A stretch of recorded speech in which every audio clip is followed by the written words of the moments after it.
如果可以時光倒流嘅話，我一定唔會再打新冠疫苗。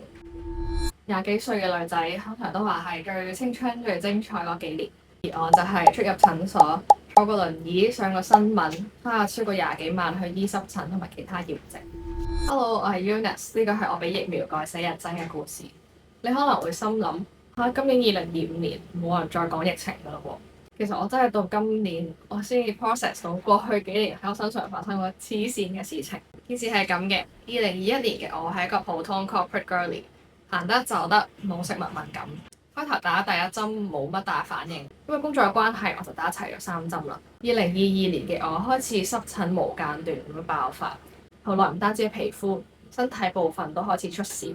你噏得出嘅身體部位我都應該試過發炎。